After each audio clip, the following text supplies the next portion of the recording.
connected. So I'm going to wait just a moment. We are connected, Your Honor. Lance LaRusso, Okay, I'm sitting sorry. with the defendant. Okay, I'm sorry. I saw another microphone for Rolfe. All right, good. And can you hear me? You are on our screen. We can, Your Honor. All right. Again, I'm going to ask for some introductions in a moment, but I would just like to put a few things on the record as we begin. I am appearing, I'm the presiding judge for this week. I am appearing in courtroom 8A at the Fulton County Courthouse. Our courtroom is open to the public. We are, in fact, attended by members of the public today and by members of the media. We also, I understand, have an overflow area open to the public to be able to watch these proceedings, and therefore that is because our courtroom seating is limited due to the coronavirus, and we're trying to accommodate as much of the public interested in this case as possible. Everyone involved in the actual hearing itself, besides me and other staff in my office, are appearing via the Zoom video conferencing platform. We'll discuss a little bit more about that in a moment. I am going to ask, and I'm looking around and everybody is in good compliance, so I appreciate it, but I am going to ask everyone in the courtroom if you will please continue to wear your masks. So far you are doing a good job. Today's hearing, as I'm sure everyone involved appreciates, is limited to one issue. And that is the issue of whether or not the defendant in this case is entitled to a bond. I am hearing this case under the authority of Code Section 17-6-1, which provides that a bond for certain offenses, including murder, can only be heard before a judge of the Superior Court. Inasmuch as this case is not yet indicted and therefore is not yet assigned to any particular Superior Court judge, our court policy provides that any bond motion filed in a case with such a charge will be heard by the presiding judge, and for that week, of course, this is me. We have a limited amount of time for this hearing. I do not anticipate that we will have live witnesses. All the parties on the Zoom camera right now should be those who have received a specific invitation. You can't see it, but you are on a larger television monitor here in the courtroom. I do want to suggest, we've all been, of course, all of us have been involved in a number of Zoom hearings. I am in a situation where my tile does not light up.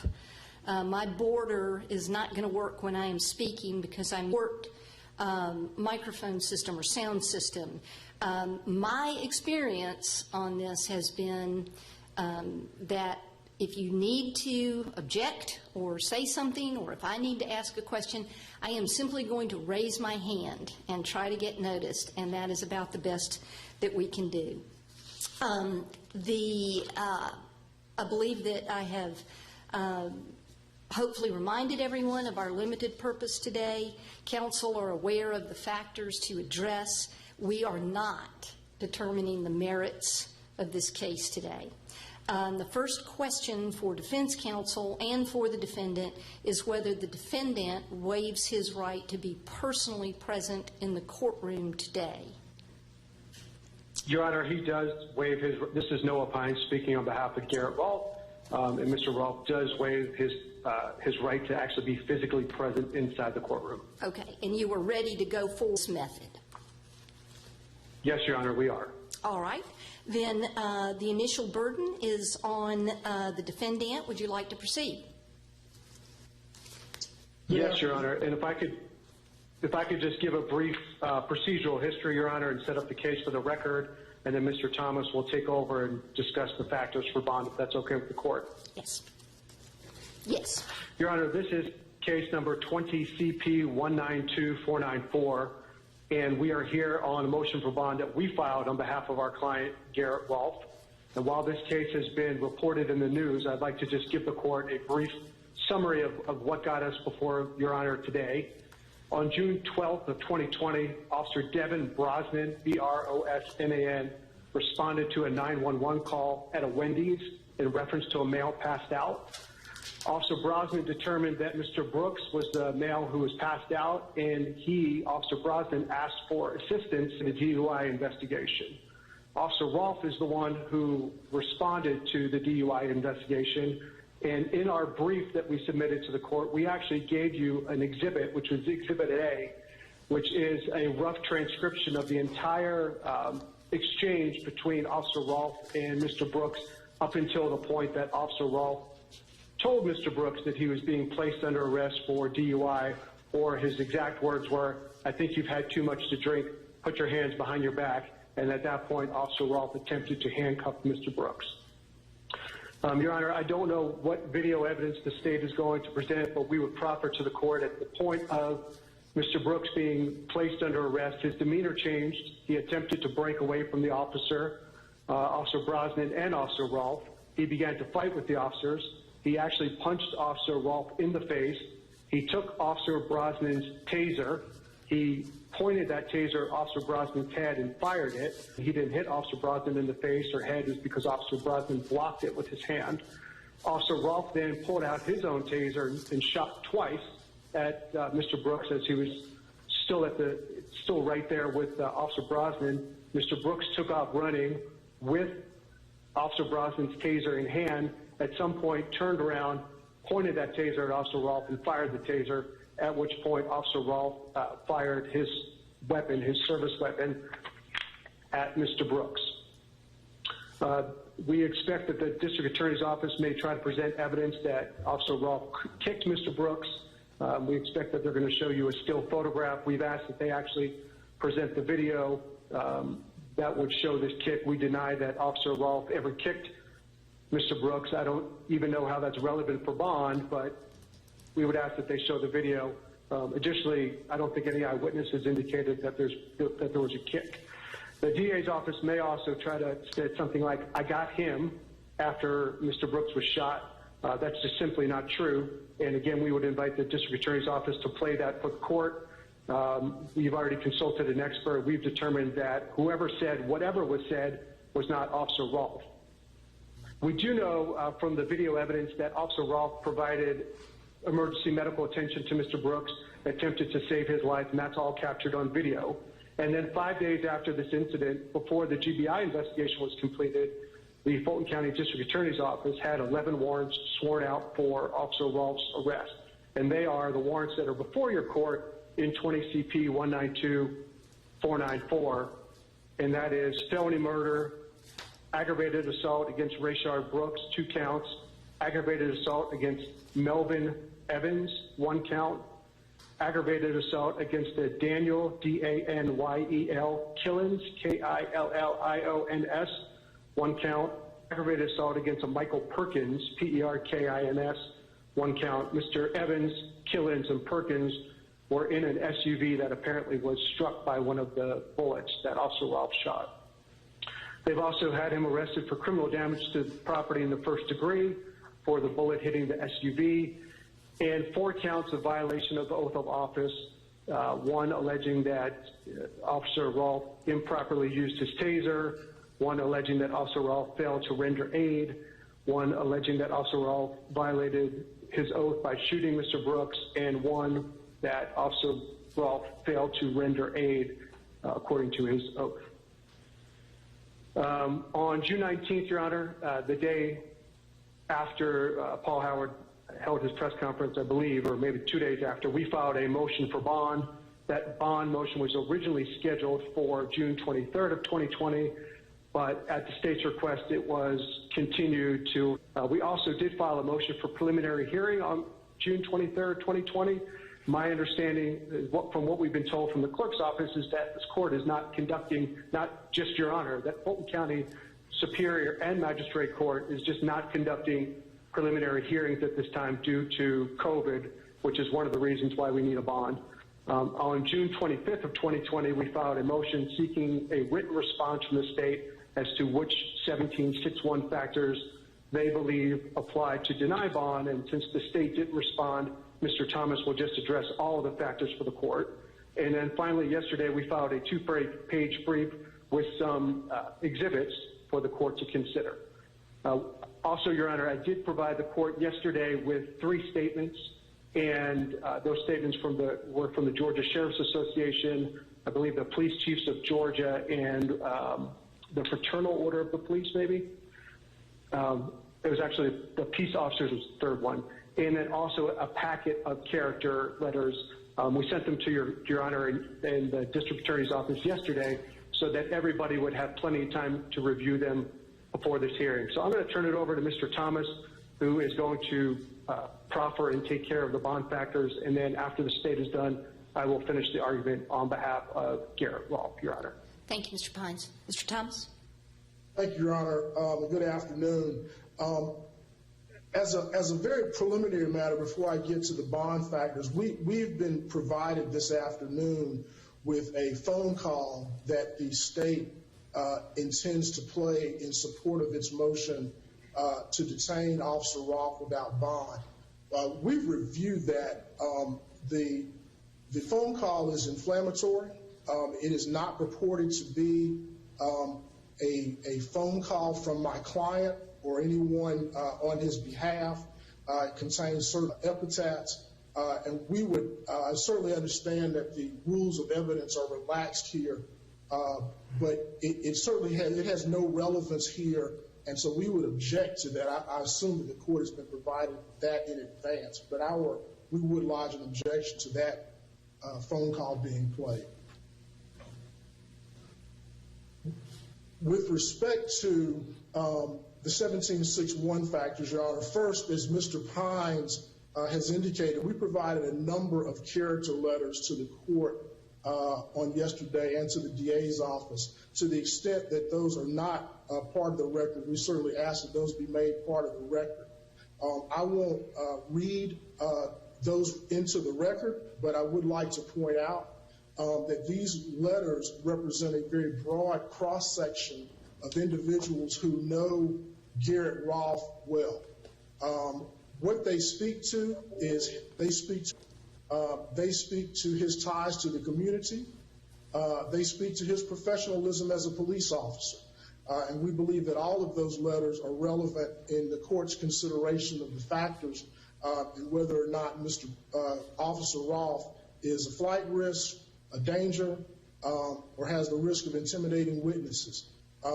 Those letters include letters from individuals who are practicing attorneys with the Department of Justice, individuals who have known Garrett for a year, and some practically all of his life. Some of those letters include, and I will just mention a few names again, there are 28 letters, and I understand that we have a limited amount of time. A letter from William Jordan. Mr. Jordan indicates that he has known Garrett Rolfe since birth, and he has offered to the court that Mr. Rolfe is not a flight risk. Benny Pena, P-E-N-A, a police officer with Officer Rolfe. They've worked together. Officer Pena offers that he has never seen Officer Rolfe express any ill will towards anyone. Sergeant Thomas Gleason is a supervisor of Officer Rolfe. Notably, Sergeant Gleason indicates that he has always treated suspects with the utmost respect. Sergeant Andy Taddei, and I'll spell that T-A-D-D-E-I, describes Officer Rolfe as being thorough, fair, and again, treating all suspects with respect. Lieutenant Jason Ryan, from the supervisor of Officer Rolfe, describes him as being trustworthy. Donna Reese has known Officer Garrett for 18 years, and again speaks to his show up to court that he's not a risk of flight. Captain Jessica Bruce, another member of APD, a previous supervisor of Officer Rolfe, describes him as treating citizens with the utmost respect.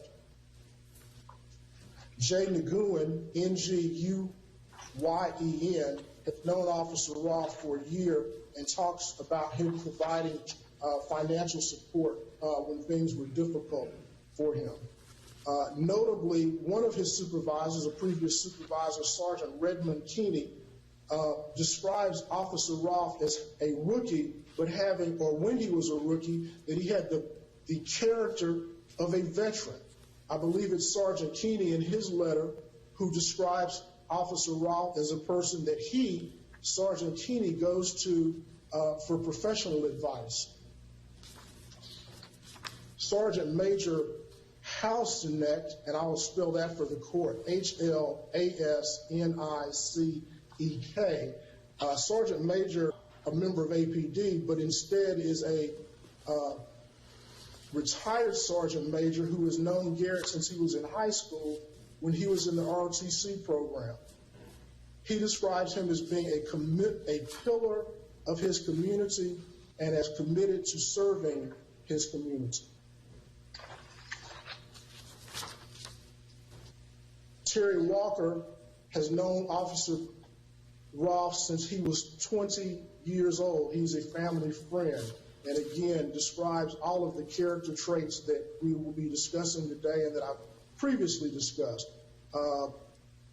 Again, not being at risk of flight, again, a pillar of his community and someone who should receive a bond in this particular class. I'd like to talk to you a moment, Your Honor, about Officer Rolfe's professional career as an Atlanta police officer. Officer Rolfe is a 7-year veteran of the Atlanta Police Department. He's been a police officer. He was hired on with APD when he was 20 years of age. One of the letters that the court has before it describes Officer Rolfe as being the youngest person in his class. He was the valedictorian of that class when they graduated. In addition to being a certified police officer, Officer Rolfe is one of 200 drug recognition experts in the state of Georgia. Again, one of the letters that is before the court describes the process by which it takes to become a drug recognition expert. The person who has talked about this in his letter describes it as it's akin to a semester in college with a high failure rate. Officer Rolfe was the valedictorian of his drug recognition expert class. In his career, his 7-year career, he's received several commendations for his work as an Atlanta police officer. Notably, in addition to working full-time as an officer, a police officer with APD, Garrett Rolfe is also pursuing an undergraduate degree at Kennesaw State University, where he majors in criminal justice and psychology. He's currently, because of the situation that he finds himself in, he's currently withdrawn from classes, but at least until this incident happened, he was attending full-time and working full-time as a police officer and maintaining a grade point average of approximately 3.0. We certainly think these things all speak to Officer Rolfe's character. With respect to his personal life and family life, it's important to note that Officer Rolfe is a native Georgian. He lived here all of his life, and the majority of his family resides here in the Atlanta area. Your Honor, while I understand that we are not here to decide guilt or innocence or to address the merits of the case, I do want to talk very briefly about the incident that brings us before the court. This is not connection, Mr. a Thomas, typical scenario Mr. Thomas, for individuals who were, yes, Your Honor. in what connection do you feel that's appropriate at this point? What I want to describe is that this is not that what occurred, and I know that Mr. Pines has gone over very briefly the facts, but I think what is significant with respect to considering the Ayala factors is that this is not a case where the court who is alleged to have woke up, decided to go out and commit a crime in which someone lost their life. So I don't think that the merits are relevant for this hearing, but I think it's significant to note that what occurred here, and obviously the state and the defense, we disagree, obviously on the merits, but even taking the state's case at face value, this is not a case of someone who is a gangbanger who decided to go do a drive-by shooting. It's not a home invasion. It's not a burglary where somebody was killed in the process. What is significant is this is an officer who was in the performance of his duty. A suspect escalated a situation, and I don't think anybody disagrees that that's the fact, and it resulted. So again, I think that, again, we're not here to decide guilt or innocence, and I'm not here to argue that. Certainly that will take place at another day and time, but I certainly think the factual backdrop that brings us here is significant. With respect to the Ayala factors, Your Honor, again, I have discussed with you the letters that are before the court. It is clear to me from those letters, and it should be clear to the court, that there is no danger that Officer Rolfe, who is a lifelong resident of Georgia, will not appear for any scheduled court appearances. Officer Rolfe is an officer, a former police officer now with the Atlanta Police Department. The letters all to a person, particularly with the ones who describe his professional life, have talked about his dedication and professionalism. I think one thing that is significant with respect to that is Officer Rolfe is a person whose job required him to appear in court. There's never been any suggestion that those obligations to the district attorney's office or to the solicitor's office and did not show up for court when he was called or requested. And as this court knows, I know this court has been on the bench for quite some time. It often requires often short notice for individuals to appear in court and to be here. It often happens without a subpoena, and Officer Rolfe has always answered those calls and has always shown up to do what he needs to do. There's nothing about Officer Rolfe's background or the circumstances of this case that would suggest that he is not willing to appear. There's nothing that would suggest he's a risk of flight. Notably, in this particular case, the district attorney's office followed, I think what some would argue is a somewhat unusual process by which he was brought before the court and charged. As part of that process, those charges were announced, and he was given 24 hours to turn himself in. Officer Rolfe did that. Not only did he turn himself within 24 hours, he met that deadline early. If there was any question about his likelihood to appear and to meet any court-imposed obligations in this case, his actions when informed of these charges should alleviate these concerns, as well as obviously his service as a police officer. I believe all of those facts weigh in his favor. I do not believe there are any facts that would suggest otherwise, and we would ask the court to make a finding that Officer Rolfe is not a risk of flight and that there is no danger that he will not appear for any court-imposed deadlines. With respect to the threat, again, at the top of this, I discussed with the court the circumstances which bring us here. This is not a case where, again, an individual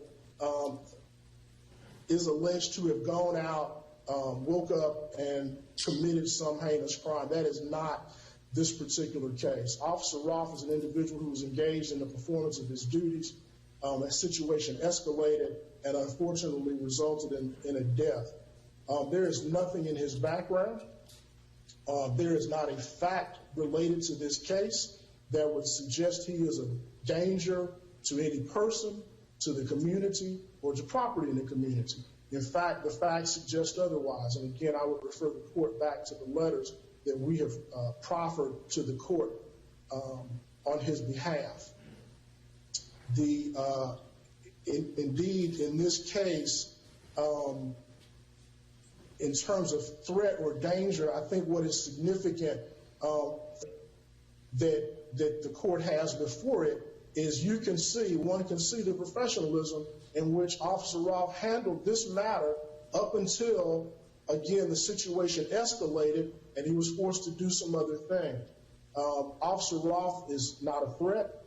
He's not a danger to the community. As the letters indicate, he is a professional at all times. He was a professional that night at all times, quite frankly.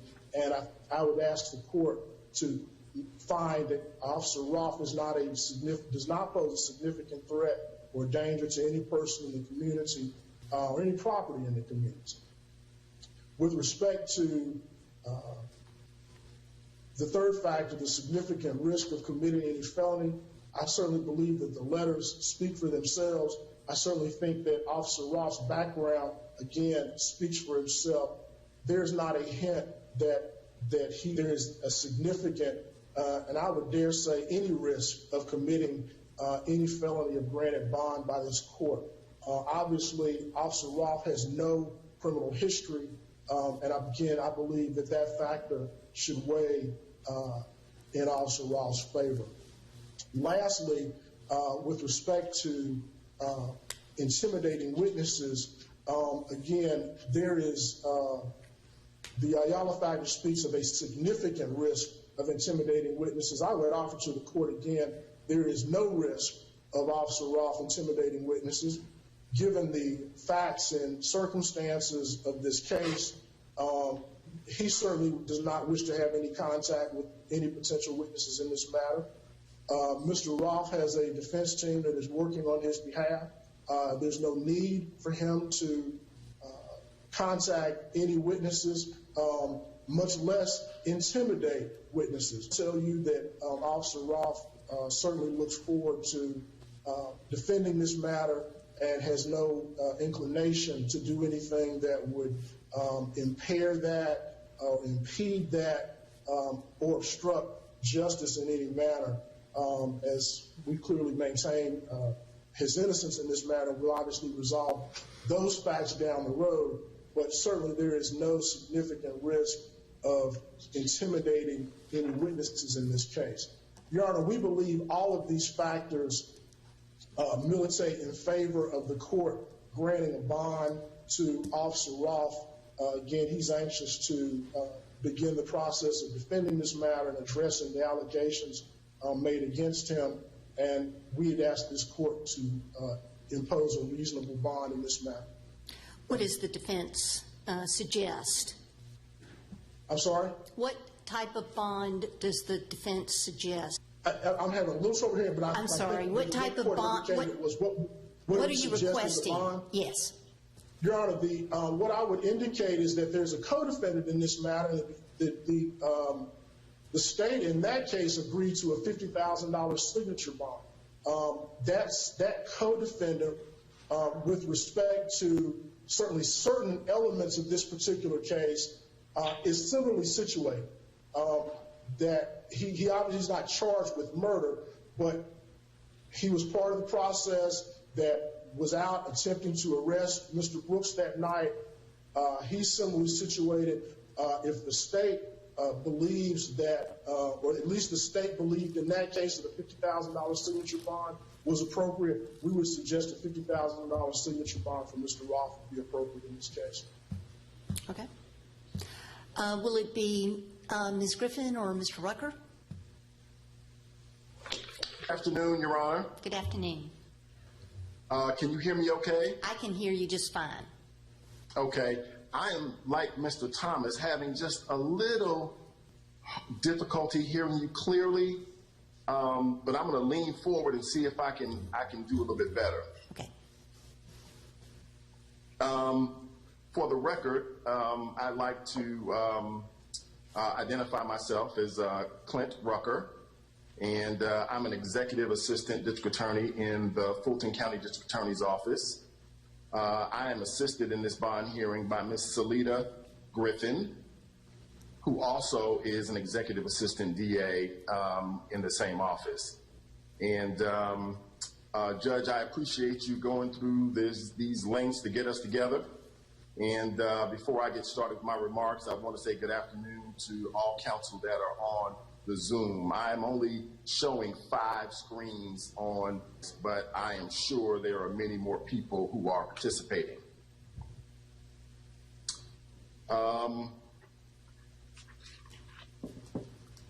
The first thing, Judge, I would like to do is I would like to make some opening remarks, if that would be okay with the court. And then I would like to go over what the statutory and the legal factors are for the court to consider. And then I would like to address in a rebuttal type fashion some of the arguments made by Mr. Thomas and Mr. Pines. And then I would make a short closing statement. And before that, I would ask the court, as part of my presentation, allow me to introduce the widow to make a victim statement, which is allowed under the Victims' Rights Act, to the court in consideration of the setting of bond in this case. I would hear from her, absolutely. Okay. And Judge, in the very beginning of the proceeding, when you kind of was laying out some protocols for us, did I hear you correctly to say that you were not anticipating the calling of any witnesses? That is exactly what I said. Okay. Just for the court's just edification, the state had prepared to call 2 witnesses. One would have been an investigator with our office who would have dealt with some of the arguments that were laid out in defense counsel's brief. And he touched on them kind of very lightly in his argument, although he didn't really did when he filed his brief. And so as a manner to rebut some of those statements contained in the brief, we have prepared to call the lead investigator from our office who kind of worked this case up. But as I understand it, the court is not going to allow any consideration of those factors, and so we won't be able to call that witness. I'll consider a proffer, Mr. Rucker. Okay, all right, good enough.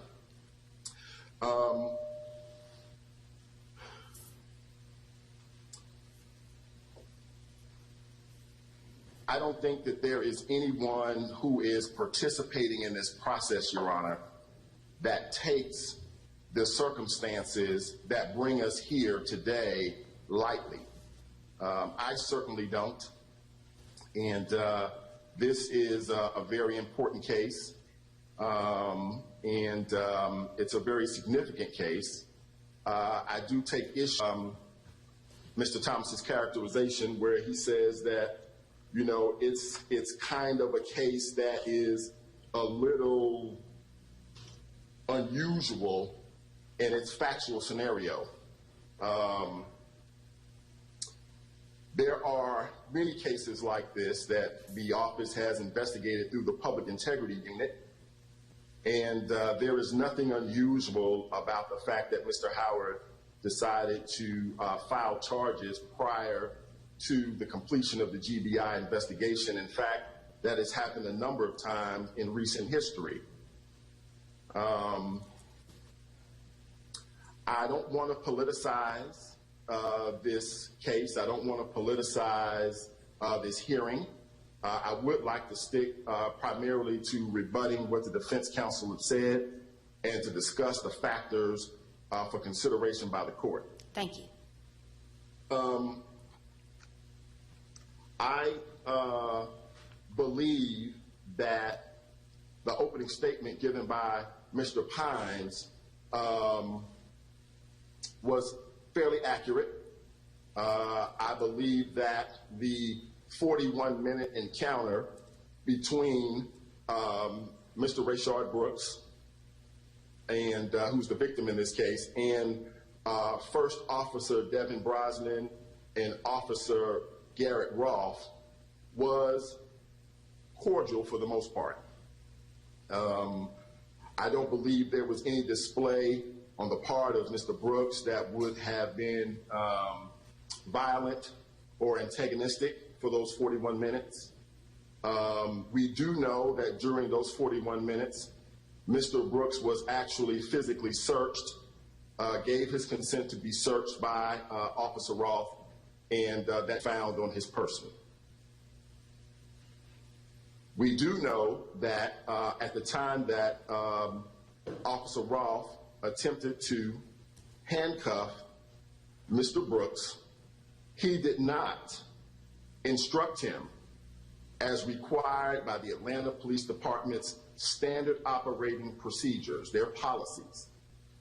When you are effectuating a DUI arrest, you are supposed to instruct very specifically the suspect that he is under arrest. And those words were never uttered by Officer Rolfe. So a situation that escalated very quickly, in my opinion, unnecessarily, perhaps could have been prevented with what the Atlanta Police Department teaches in its police academy when it trains its officers is a verbal judo, meaning you can talk through scenarios to de-escalate situations. And that simply was not done in this case. Now, I am not excusing the actions of Mr. Brooks. And certainly, if he were here today, perhaps those matters would be taken up under a different kind of proceeding. But what I am here to say is that the shooting of Mr. Brooks in the back by Officer Rolfe was not justified. Because at the time that Officer Rolfe shot Mr. Brooks twice in the back, Mr. Brooks was not immediately a physical threat to Officer Rolfe in any way. He was running away for a homicide case. If you look at underneath the opinion, under footnote 1, headnote 3, it says the court stated in Ayala that evidence demonstrating ties to the community would include the length and character of residence in the community.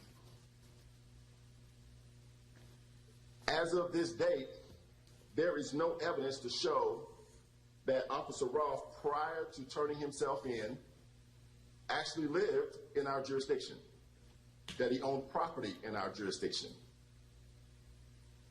that he has family members that are in our jurisdiction. What I heard is that he is a lifelong resident of the state of Georgia. Where? Is he outside the court's jurisdiction? Should he not appear in court, that the court would have the power to compel him to come? There's no evidence of that. The case goes on to say that the employment status and the history of the defendant should be taken into account. And so we know that Officer Rolfe was a 7-year police officer. We know that he was trained in drug recognition. We know that many of his colleagues are very fond of him.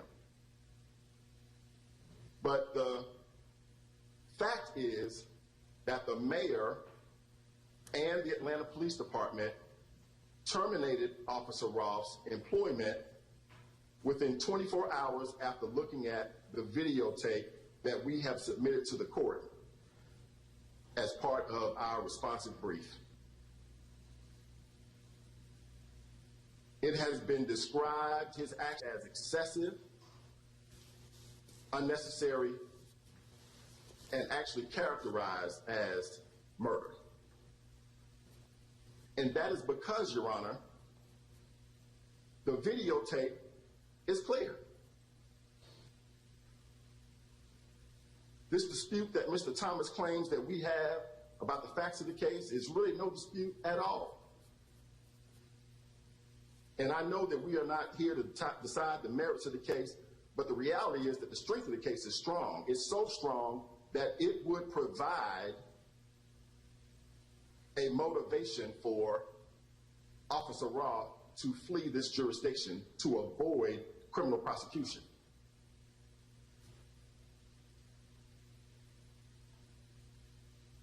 He certainly now has the means, which was not discussed in the defense presentation, because we know that he has received upwards of 250 cash donations.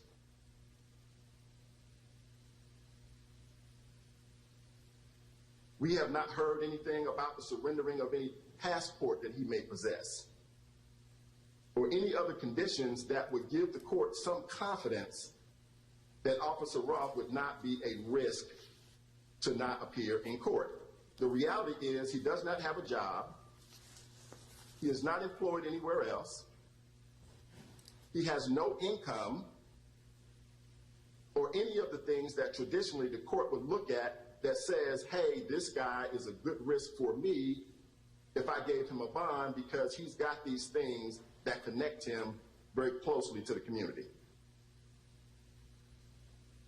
We just quite frankly haven't heard it.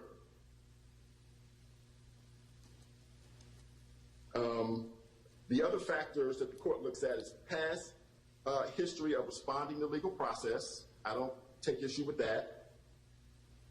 Or prior criminal record, and I don't take issue. But the reason why I brought that up to the court is because when you look at Ayala versus the state, it's very, very clear.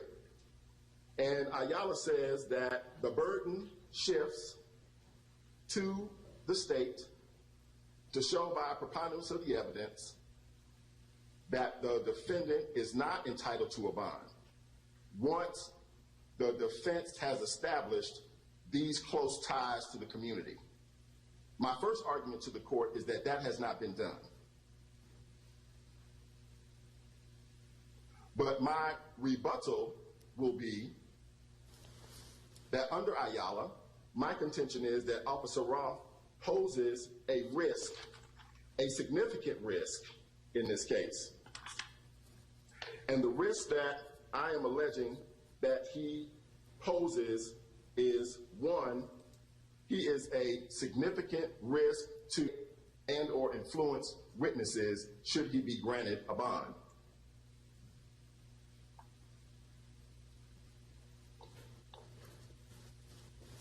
What the court doesn't know is that in this case, the Atlanta Police Department has a policy that all officers sign off to. The policy states that if you are the subject of a pending investigation, you cannot talk to other officers about the investigation while it is pending. In this case, we have executed search warrants and obtained the cell phones for both Officer Rolfe and Officer Brosnan. We have obtained cell phone records for those two cell phones. My investigator, should I have put him here from him, would have said that upon reviewing of those cell phone records for Officer Rolfe, he was able to determine that in the minutes after this incident, there were multiple text messages exchanged between Officer Rolfe and 4 different Atlanta police officers. My investigator is prohibited from viewing the content of those text messages because Officer Rolfe, through his attorneys, has refused to turn over the passcode for his phone, despite the fact we have asked. Your Honor? Yes. May we object to that? First of all, that's completely improper to comment on a defendant's right to remain silent. That is, privilege still applies in a bond hearing, and it is just completely improper for the DA's office in this public forum to mention that our client is relying on his constitutional rights. All right. So we would ask that you not consider that, Your Honor. All right, May I respond? Yes. Yes, if you heard me. Okay. Does the court have the case that I sent as part of my responsive brief that is entitled State versus Stahl? I do. S-T-A-H-L. I do. It is a Court of Appeal case from the Second Circuit, the state of Florida. It was decided very recently in 2016. This was the holding in the case.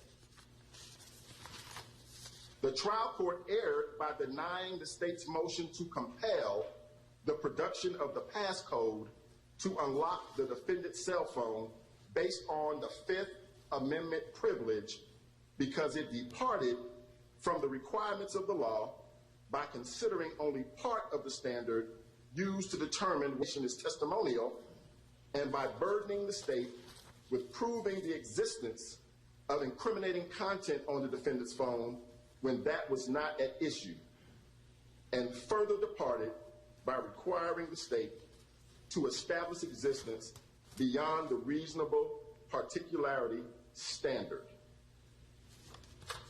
And that is what I am asking in this case. Asking what, sir? This isn't a motion to compel. Say it one more time, Your Honor. This isn't a motion to compel, Mr. Rucker. I understand. I'm missing the connection. But I understand.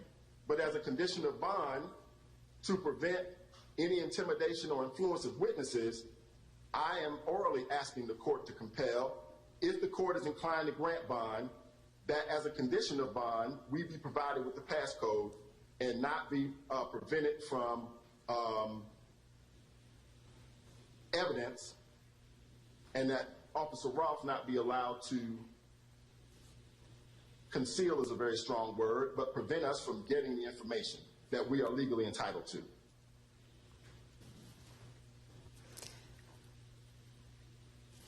Anything further?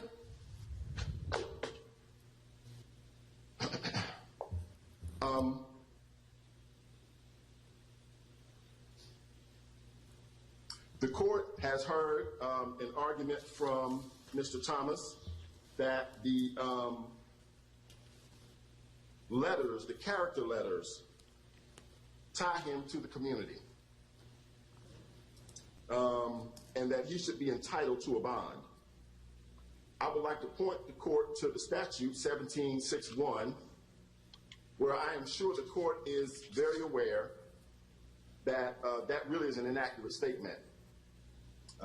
There is no entitlement to bond when the defendant is charged with murder.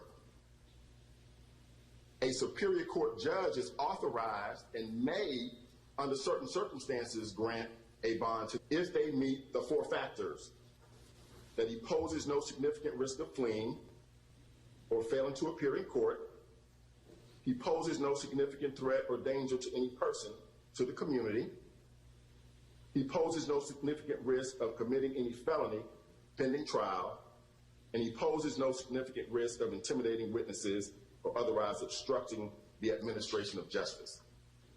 My first contention is that, one, we don't have significant ties to the community that have been proven by any competent evidence. Secondly, I contend that the secreting of the text messages right after this investigation to other officers, potentially in violation of the Atlanta Police Department's policy, would allow the intimidation of witnesses and obstruct the fair administration of justice in this case.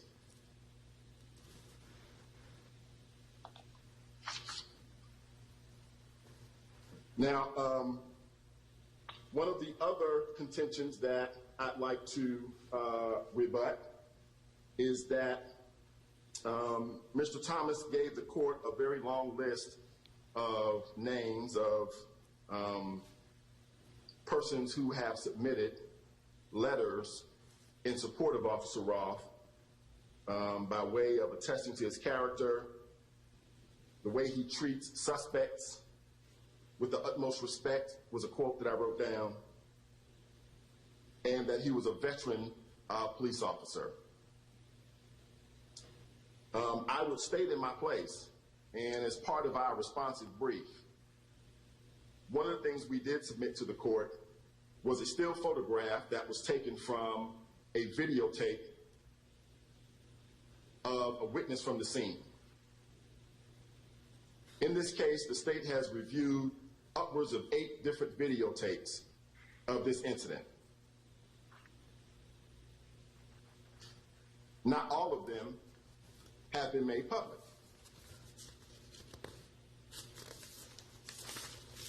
We've also interviewed upwards of 8 different witnesses in the case who were there, present, and witnessed various parts of this incident.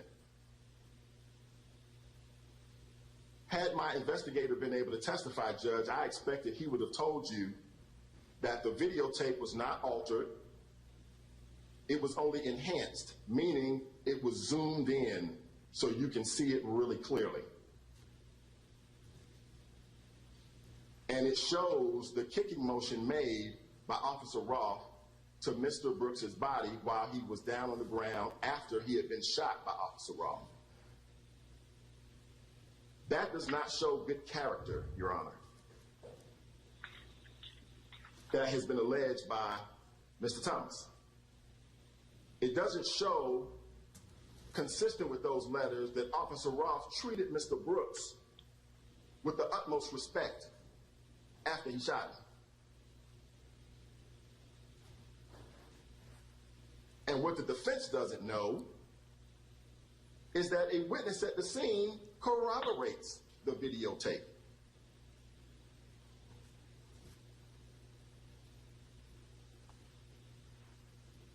We charged Officer Rolfe with a violation of his oath because his policy states mechanisms that you can use to physically restrain a suspect. And in this case, they were not followed by Officer Rolfe. The good character that the defense wants you to consider in giving him a bond, I am saying to the court, there is rebuttal evidence to the contrary. And it is captured on videotape so that you can see it for yourself. And after Officer Rolfe shot Mr. Brooks and Mr. Brooks went down, the videotape will show you, Your Honor, that it was upwards of 2 minutes before Officer Rolfe did anything in an attempt to help Mr. Brooks.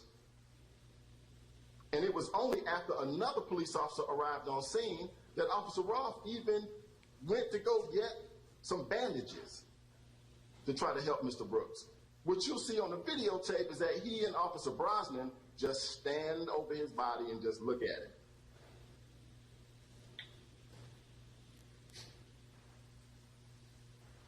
Not professional, not good character, and in violation of the Atlanta Police Department's policy, which requires in a use of force situation that the officer render medical aid in a timely manner. What is timely, of course, ultimately may prove to be a jury question.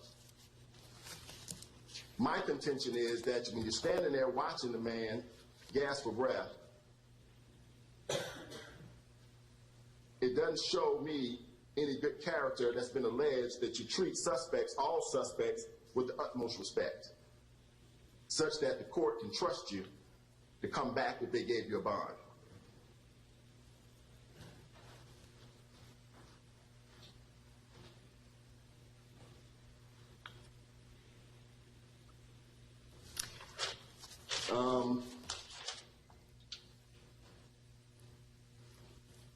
As part of the presentation, Your Honor, I would have expected my investigator, who for the record is Investigator Donald Hanna,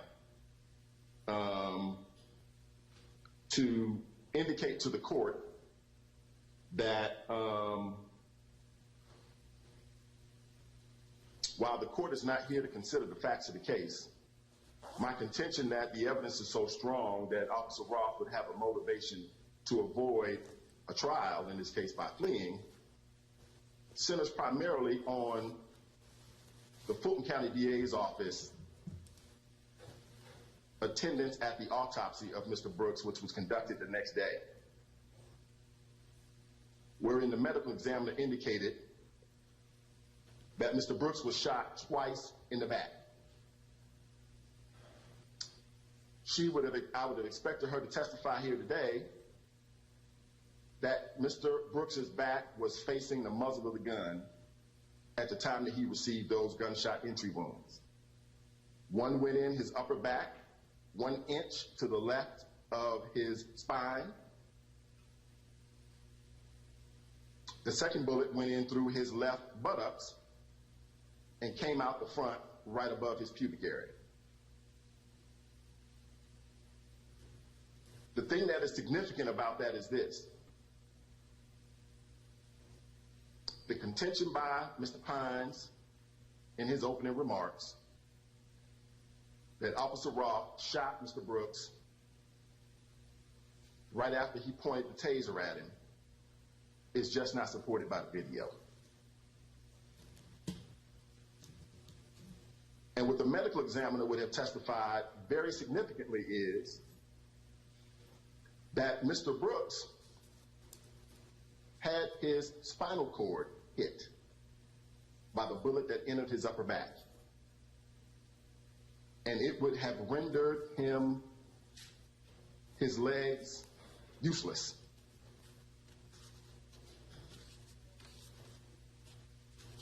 But the videotape shows that Mr. Brooks was some 18 feet away from Officer Rolfe at the time that he received these gunshot wounds, which was some 15 feet away from where he was when he reached back to deploy the taser that went up into the air.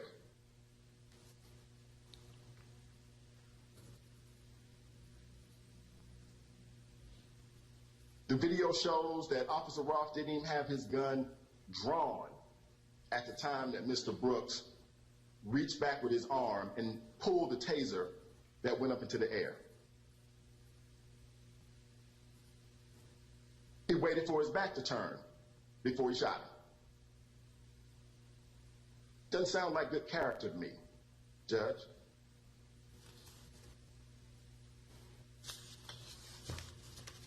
And the video doesn't lie.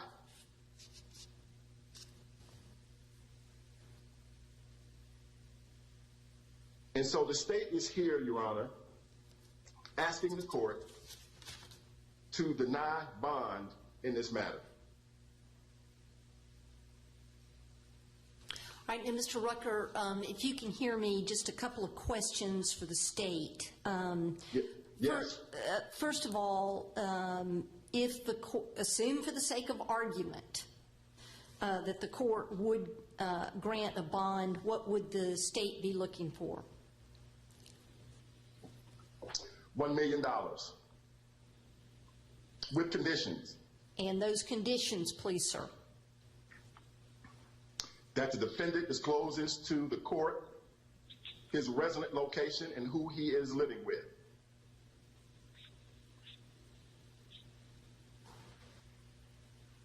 That the defendant would give up the passcode to his phone.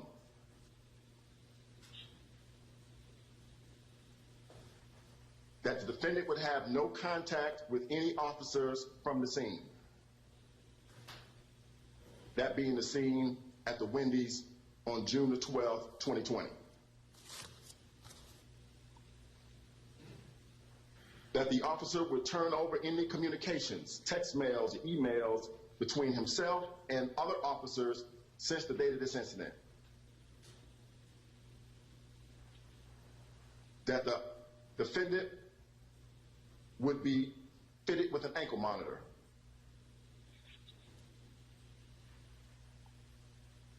That the court would impose a curfew from 6 a.m. to 6 p.m. and the exceptions would be to visit his attorneys, to potentially work, to potentially worship, or for any medical issue. And if there were instances that required something other than the court's conditions, that the state and the court would be notified by defense counsel prior to.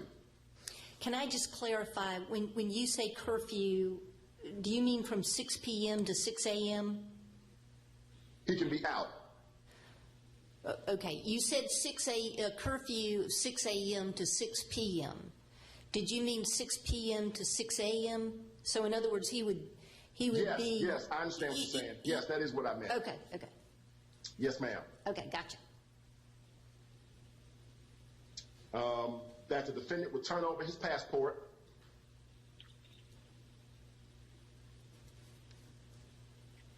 that the defendant would not possess any weapons, no guns, no knives, no rifles,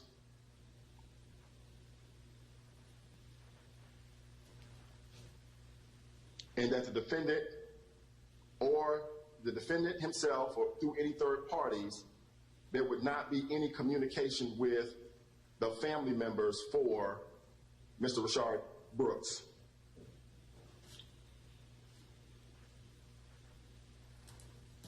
Or for that matter, any witness in this case. By that, Mr. Rucker, do you mean the defendant personally? You do not mean his attorneys? That's correct. Okay.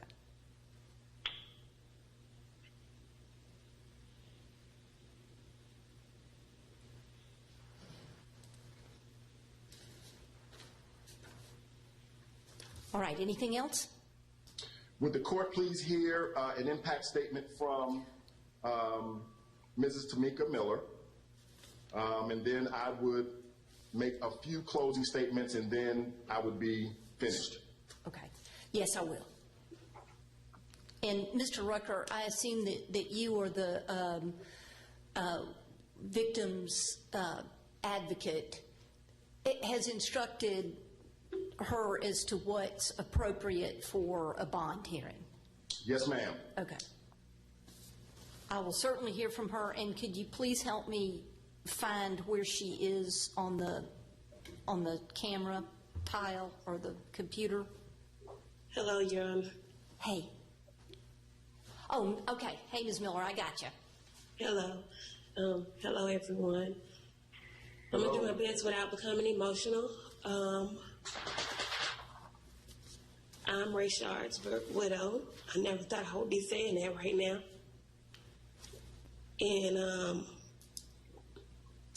this is just a lot to take in for me mentally, physically, emotionally.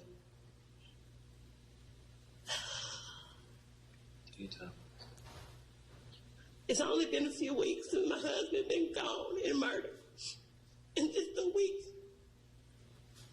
before I laid him to rest. My daughter's birthday was that week that he was killed. And my anniversary was the next day.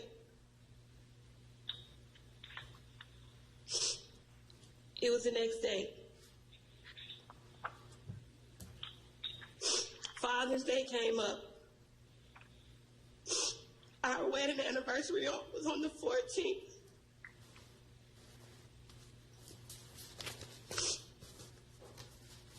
My life has completely turned upside down since this has happened. I've been unable to sleep, eat, or even console my children.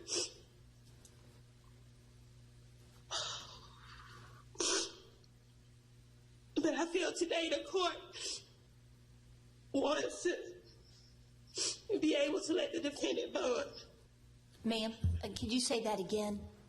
The defendant, you guys want to be able to give a decision whether he should be able or allowed to bond. And I say no to it. I say no. Because mentally I'm not able to handle it.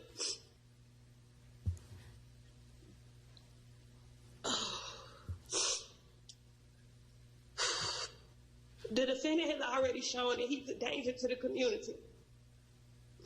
I watched as they kicked my husband and stood over his body and stood on his shoulder. And I could just only imagine how scared he was and what he felt at that time.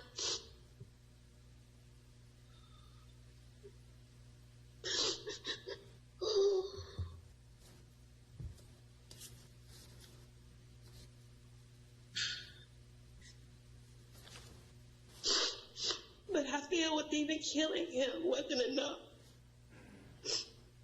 because they stood there and did nothing when something could have been done and saved him, and at least he could have made it home to his children, to his family. To fulfill promises that he made to me and my daughter earlier that day.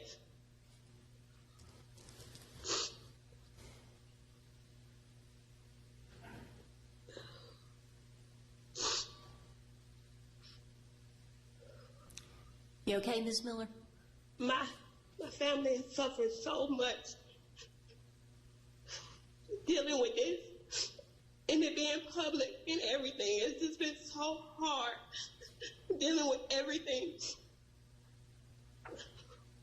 I can't finish. Can I please step away? Of course. I'm sorry, Your Honor. Can I just have a minute, please? Of course. Yes. Take a minute.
I apologize, Your Honor.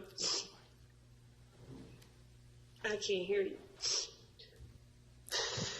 My husband, Rayshard Brooks, just to let you know a little bit about him, because nobody got to see who he was. He was a loving, caring, silly, wonderful father, and the best husband I could ask for.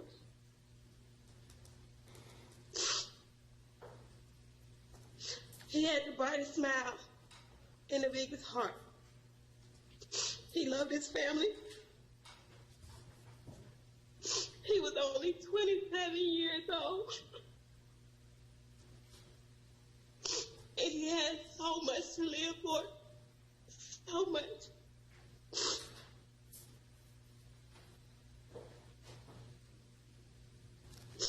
Now I'm forced to be a single mother. And I forever have to explain to my kids that Daddy would never, ever come home. He won't be a phone call away.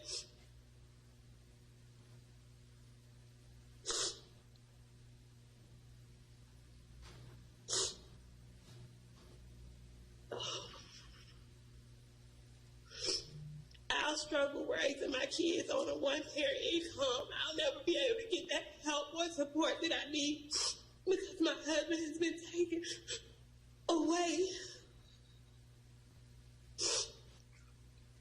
My husband did not deserve to die. And I should not have to live in fear while waiting for the man who killed my husband to be tried in court. This defendant should not be treated like anyone else who is accused of taking someone's life without remorse. Considering the victim, considering the violence, the violent nature of the whole thing.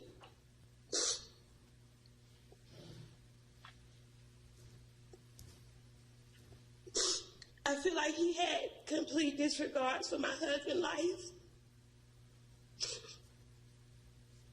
Or any other body that was standing out there. There was 3 shots fired and only 2 entered my husband. And it could have been someone else's child or somebody else who could have been hurt that day. And I thank God that it wasn't. I can't sleep at night because I'm scared. And if he was released, I can only imagine where my mental state would be. I would be so scared because I don't know what they would do.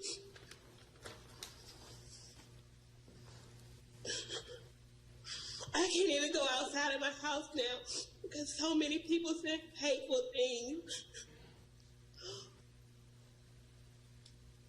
My husband wasn't perfect, but he didn't deserve to die.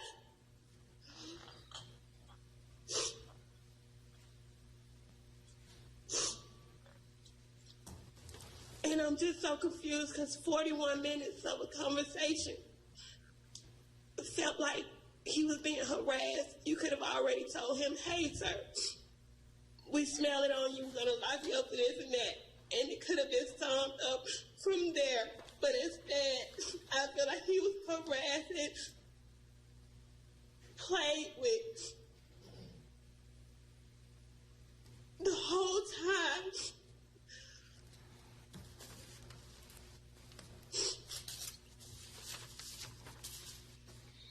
So, Your Honor, I'm asking that the bond does not be granted due to my health, my mental state.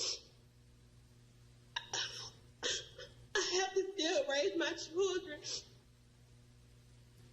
I don't have a big support group. It's just me and my children. That's all I have. My best friend has been taken. My helpmate has been taken. And never in a million years I would imagine myself being called a widow.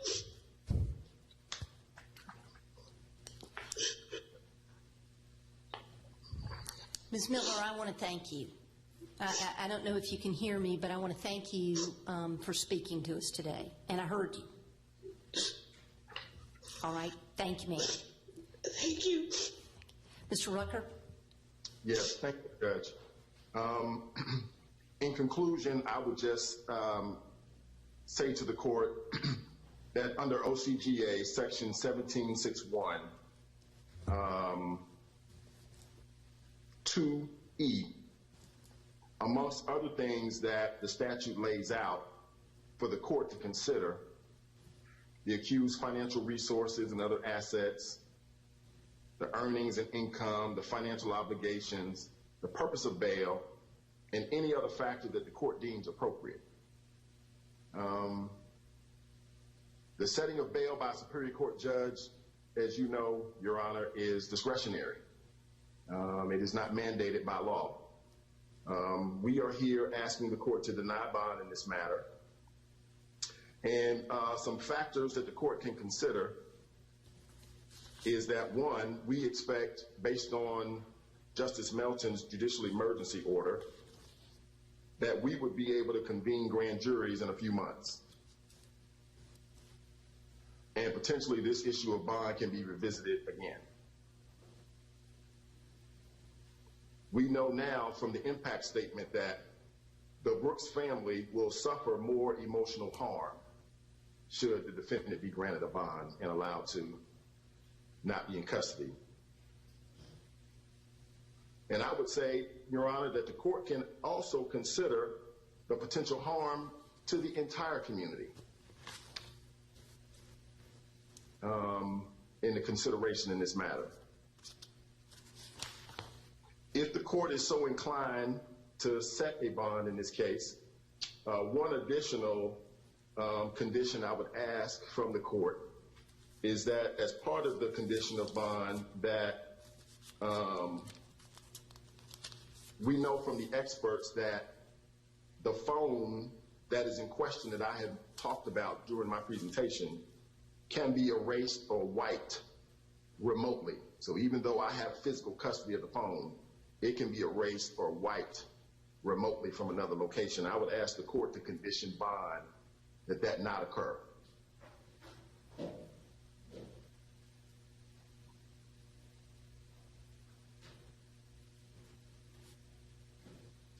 And I want to thank the court for giving us time to make our presentation.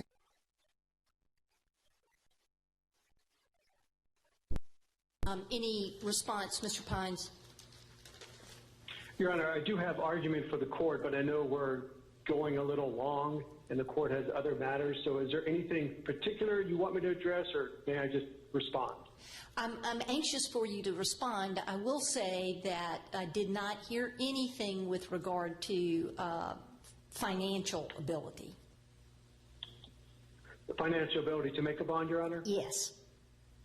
Okay, so Mr. Rucker is correct that the City of Atlanta did fire Garrett Rolfe, so he did get fired. However, Mr. Rucker did make mention that there has been a fundraiser for Garrett Rolfe, the same way there has been a fundraiser for the Brooks family. These are just people in the public who are donating money.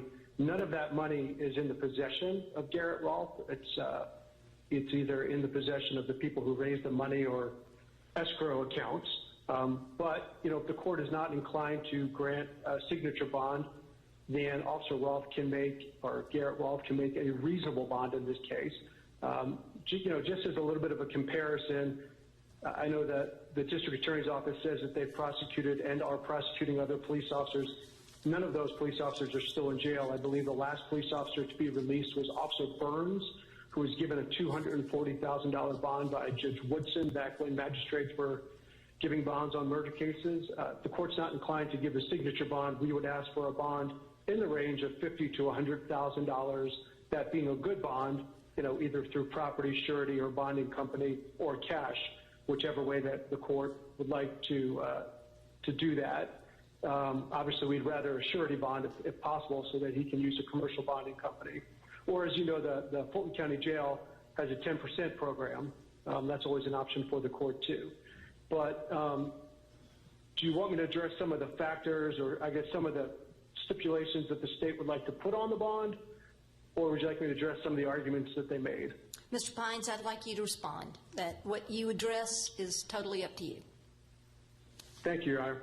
So let me just kind of go back from the beginning. 1761 actually doesn't talk about ties to the community. It's not a factor under the statute. It is under Ayala.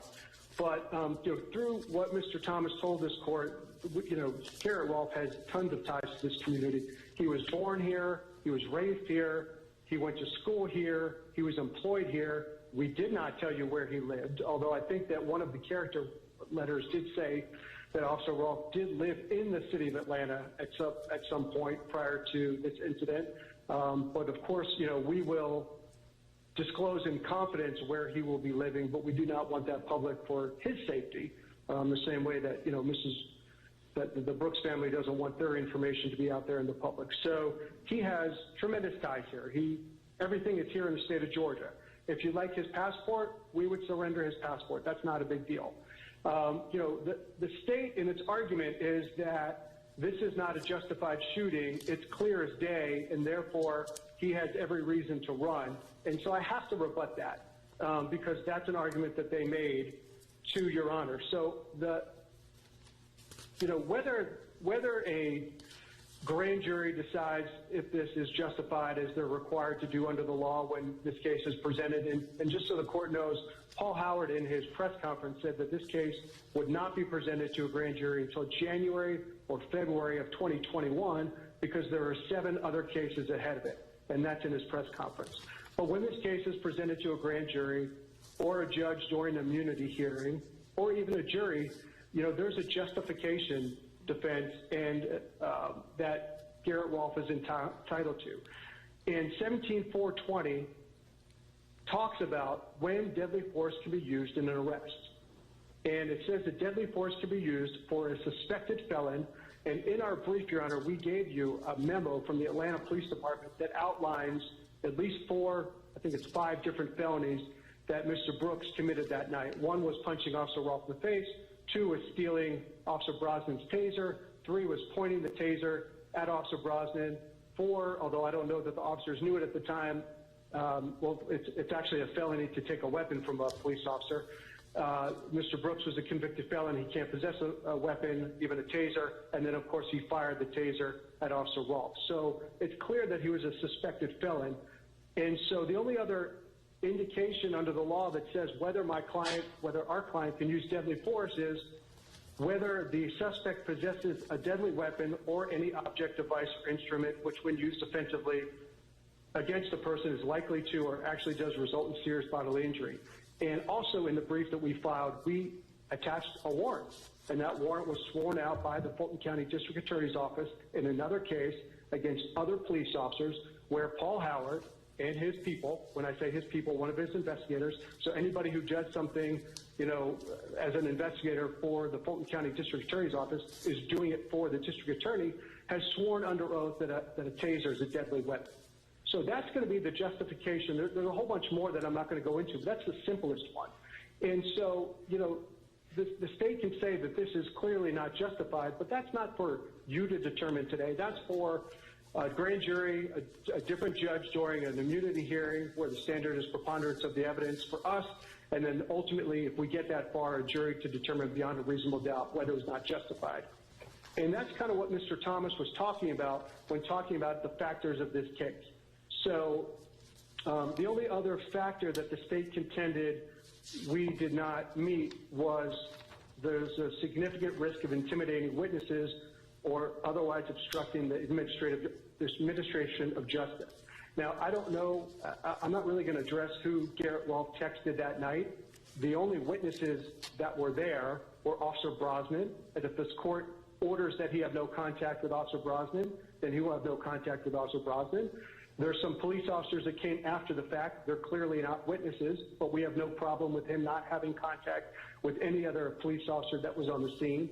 And there are eyewitnesses. Now, my understanding, Your Honor, is that all of the eyewitnesses are represented by private counsel. I know that Sean Williams represents at least 2 eyewitnesses according to his press conference. Mr. Davis represents, I believe, 2 eyewitnesses. And there's a lawyer named Kalpin, K-A-L-P-I-N, Shaw, S-H-A-H, who represents, I believe, a couple of witnesses. So, all those witnesses are protected. Of course, our client, Mr. Rolfe, is not going to have any contact with any witness whatsoever. So we have no problem with that. The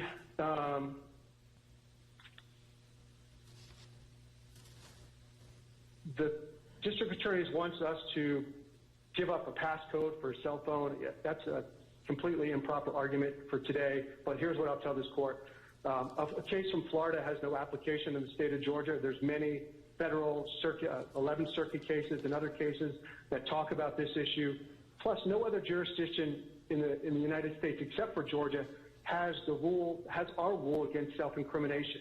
And had Mr. Brooks actually complied with being arrested that night, Officer Rolfe would have read him the Georgia implied consent card and asked for a breath test. And according to the Supreme Court, Mr. Brooks wouldn't even be required to submit to a breath test. So, if the state wants to try to go get another warrant from another judge, and we can argue whether Officer Rolfe has to give up a passcode, that's an issue for another day. I think it's completely improper to publicly talk about his right to exercise his constitutional rights. And the DA's office knows that he's exercising his constitutional rights because I wrote him a letter that said that. And so I would ask United to consider that. There's no indication that an ankle monitor is needed in this case. Your Honor, this Fulton County, I don't know how many murder cases you have, and Mr. Thomas said this before, but here's what I'll say. If Garrett Rolfe isn't entitled to a bond under the statute, then nobody is. Nobody for a murder case. This isn't a drug deal where people, decide to commit a felony that involves potentially weapons. It's not an armed robbery where people go out with a gun to rob a store. It's not a carjacking where you try to take someone's property. It's not a burglary where you break into somebody's house. The state's case at best is that in 1 second, Garrett Rolfe made the wrong decision. That's their case at best. And that wrong decision, according to the state, came directly after Mr. Brooks turned and fired a taser at Officer Rolfe. So if he's not entitled to a bond, I don't know who is. An ankle monitor is not required. A curfew is not required. We will definitely turn over his passport to the court or to the district attorney's office, and we have no problem with Officer Rolfe, Garrett Rolfe, not possessing any weapons, which would include firearms or other weapons. You know, when you say knives, I don't know what that means. Does that mean you can't have a steak knife or a kitchen knife or something like that? And then the last condition they asked for was no contact with the Brooks family members, which we had no problem with either. And I know it's been a very emotional day for the family of Mr. Brooks, and I'm mindful of that, and Mr. Thomas is mindful of that, and Garrett Rolfe is mindful of that. This, you know, police officers wear bulletproof vests to their job because their lives are in danger. And from the transcript that you have in your possession, you could see that Garrett Rolfe was completely professional with Mr. Brooks until Mr. Brooks decided to resist arrest and escalate the situation, leaving Garrett Rolfe no choice but to use deadly force, Your Honor. Okay. So I would ask for a reasonable bond with the conditions we discussed. And of course, I'll answer any questions that you have. Okay. If everyone will just give me one moment.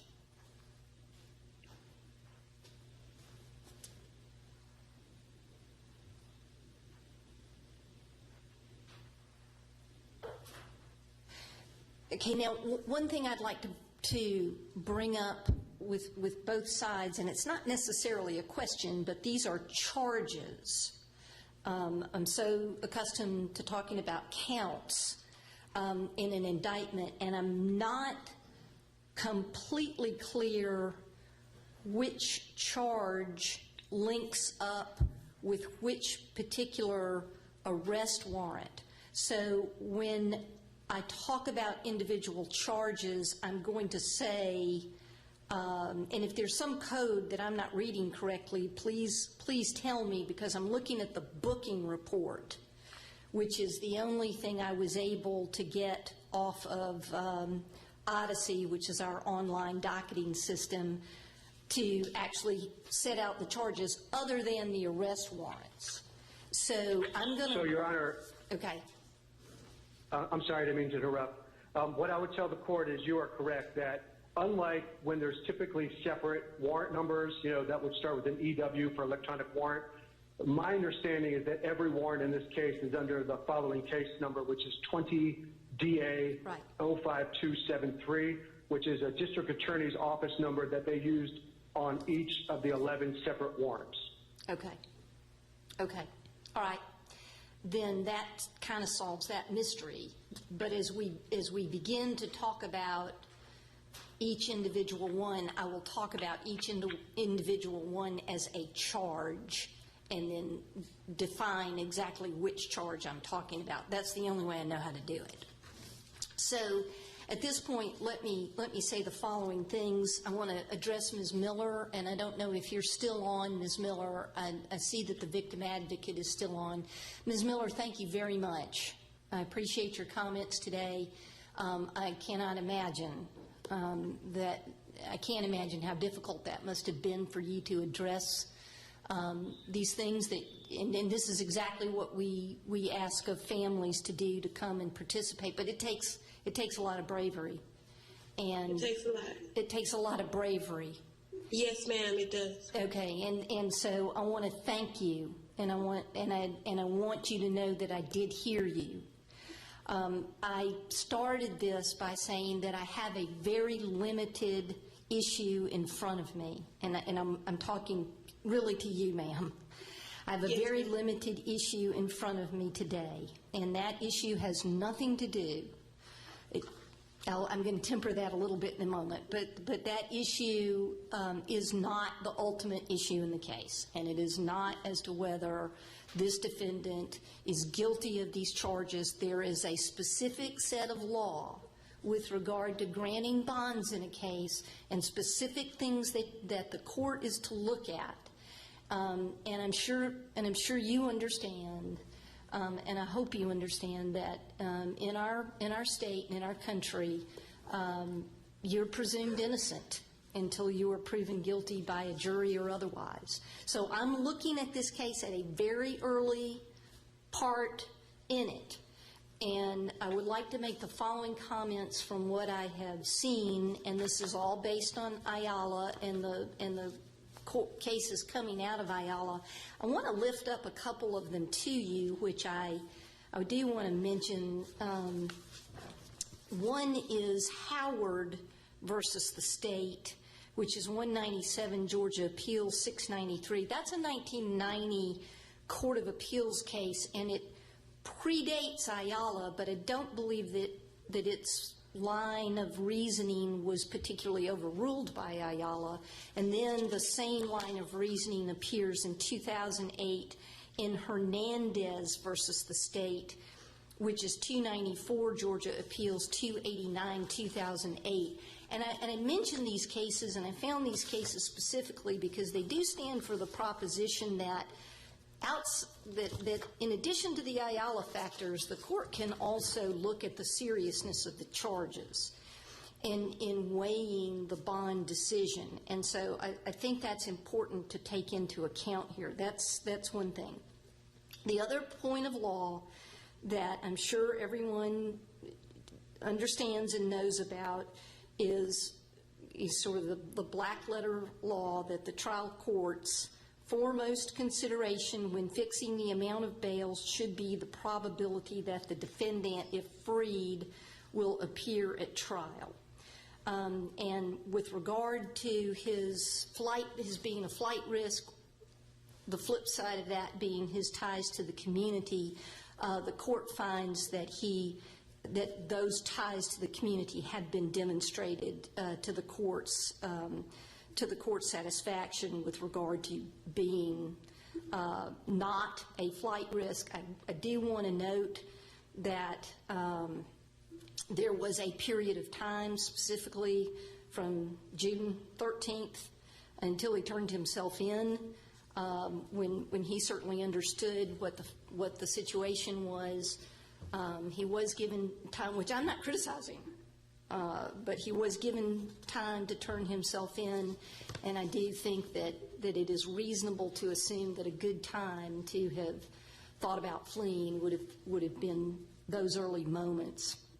I think given his employment history, and I will comment on this, and that is that the state criticized the defense presentation to the extent that there weren't specific.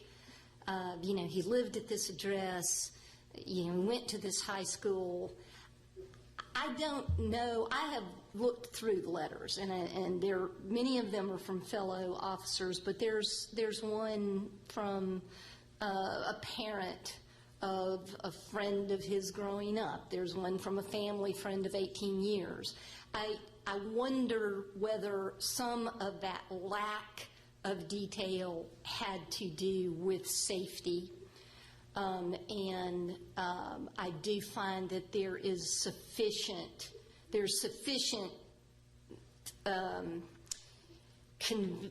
convincing factors in front of me that he does have sufficient ties to the community and he is not a flight risk. I do not believe that he is a danger to the community in the sense that Ayala sets that forth. I do not think that he is a danger of posing any significant risk of committing an additional felony pending trial. I do not believe that he poses a significant risk of intimidating witnesses, but I will talk about that.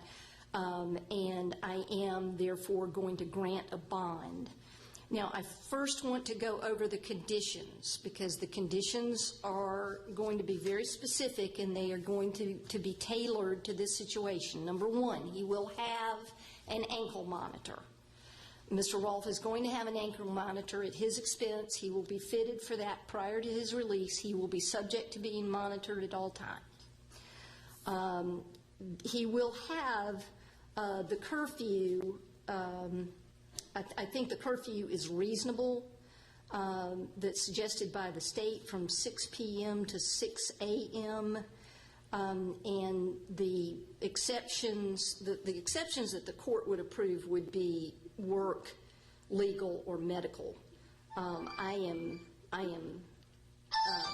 think that we have all learned to live in terms of worship and other issues. I think we've learned to live remotely, and that can be accomplished that way. I am going to ask him to, if he has a passport, to surrender his passport. He will not be allowed to possess, own, carry any firearms. That would include rifles, as mentioned by the state. I kind of join Mr. Pines. I'm not 100% sure what knives mean, but if the use of a knife is an offensive weapon, he's not going to be doing that. But he will not possess, own, or transport or carry any firearms, weapons, guns, or rifles. Okay. He will not have any contact with other, I think the way that it was put was certainly no communication with the family members. There are, I would like to remind everybody, there are 4 victims, alleged victims in this case, correct? So there's Mr. Brooks, and then there are the 3 people who were in the SUV because they have the aggravated assault charges, correct? That's correct. Okay. That's correct. Thank you, Ms. Griffin. So that's all, that is the Brooks family and the 3 other witnesses. So he will not have any contact of any kind with any witnesses or victims, alleged victims in the case.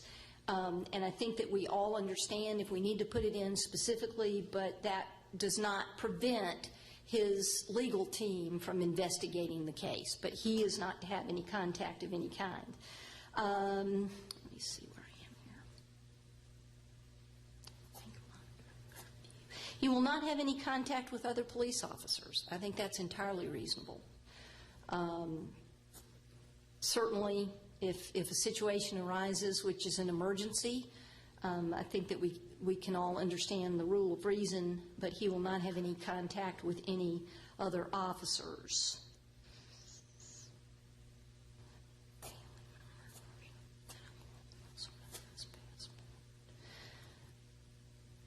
I am not doing anything with the passcode to his phone. That is for another hearing.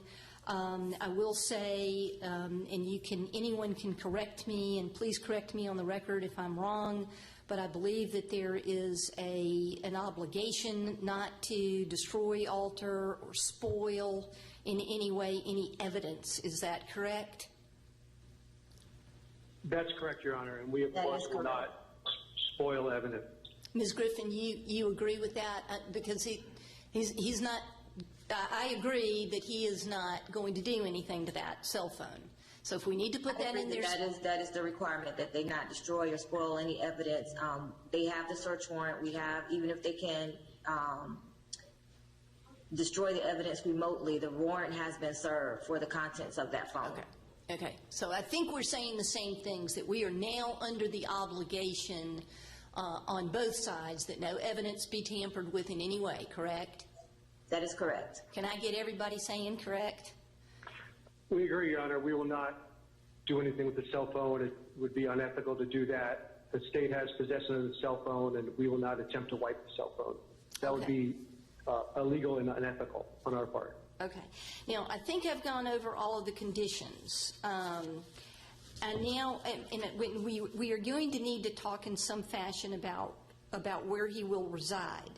But obviously, I do not want to go into any specifics at this point. So you have to tell me how we do that, because that is going to be part of the monitoring and so forth. But I want to talk about the procedure, but I do not want to talk about the location at this point. Okay? Does everybody understand that?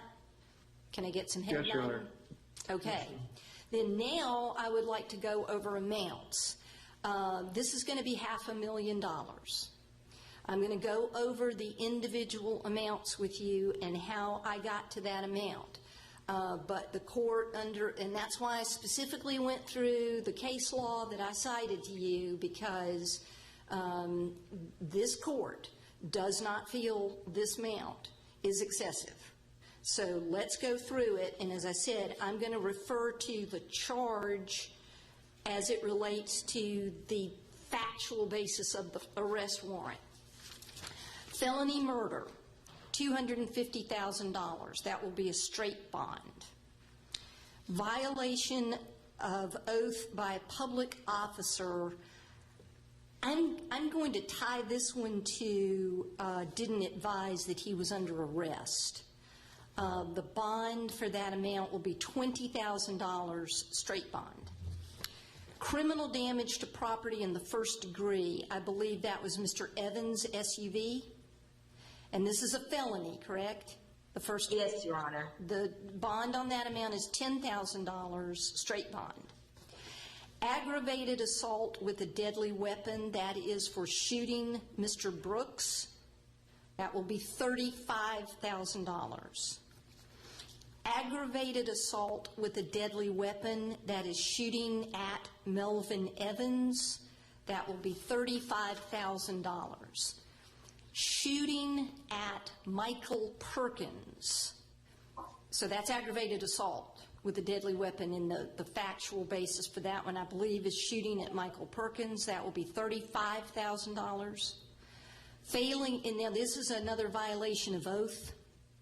I'm going to say this violation of oath is failing to render medical aid. That is $20,000. Aggravated assault with a deadly weapon, and this one would be shooting Danielle Killians, and that's going to be $35,000.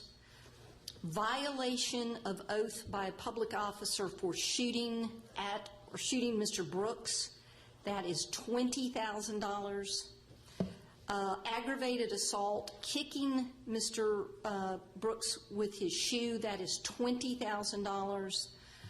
Violation of oath by a public officer, and that was shooting a taser at Mr. Brooks, that is $20,000. Somebody check my math. I think that all adds up to $500,000. I am going to provide that that is payable through the sheriff's 10% program. Is there anything further? Yes, Your Honor. I should also add that under the Superior Court policy, until this matter is indicted and assigned to another Superior Court judge, it might be me, but I do retain the case for purposes of bond only, any modifications or potential violations. Mr. Pines, were you going to say something? Yes, Your Honor. I have a couple things. One, the no contact with other police officers, do you mean any other police officer in the country, or do you mean any other Atlanta police officer? I mean any other Atlanta police officer. I think that the point Mr. Rucker brought up was that once an investigation is, and I'm not really sure, I guess I could let Mr. Rucker speak for himself, but the point that I took was he just does not need to be discussing this case or having conversations with other police officers, and I'll say Atlanta police officers. What else? The other issue, Your Honor, is who, I will take one of us, when I say one of us, one of his defense lawyers will take possession of the passport. You can, he Is can that surrender it acceptable to his attorney in trust during the pendency of this case. Okay, once whoever has possession of the passport, we will notify the district attorney's office about that, okay? Okay. You talked about the ankle monitor and an address. What we would like to do is present the address to the ankle monitoring company once it's placed on, and then we will also provide that address to the district attorney's office as long as that is kept in confidence. I don't see Mr. Rucker, but Ms. Griffin, I see that you're on here. I'm going to. Yeah, Mr. Rucker lost his Wi-Fi connection. I think it's storming in his neighborhood, but that is fine. Okay, Ms. Griffin, I'm going to put in there that it shall be confidential. That is fine. Okay. What else? Okay, we'll do that. And then the last part, Your Honor, is assuming that the ankle monitor gets fitted and the Fulton County Sheriff is satisfied that the bond has been posted, may he be released directly from where he's being held right now, which is not the Fulton County Jail. Obviously, the Fulton County Sheriff would have to communicate with, everybody knows he's in Gwinnett County, would have to communicate with the Gwinnett County Sheriff. The Gwinnett County Sheriff would verify the ankle monitor is on, the Fulton County Sheriff would verify that the bond has been posted, and then that way he can be released directly from Gwinnett County. I have no problem with So that. we would ask, Ms. Griffin, do you have any problem with that? I'm not sure that the court could outline that. That is strictly up to the sheriff's department how they would effectuate his release from the jail. I think, Your Honor, if you just put in there that assuming both sheriffs are, satisfied that the bond has been posted and the ankle monitor has been placed, that the Gwinnett County Sheriff, the Fulton County Sheriff may authorize, because it's may, not shall, but may authorize the Gwinnett County Sheriff to release him directly from custody. I have no problem with that, if that's within the court's purview, but I think it's within the sheriff's office purview. But however, it got handled some way on the intake, and so I would assume that it would be handled similarly on the release.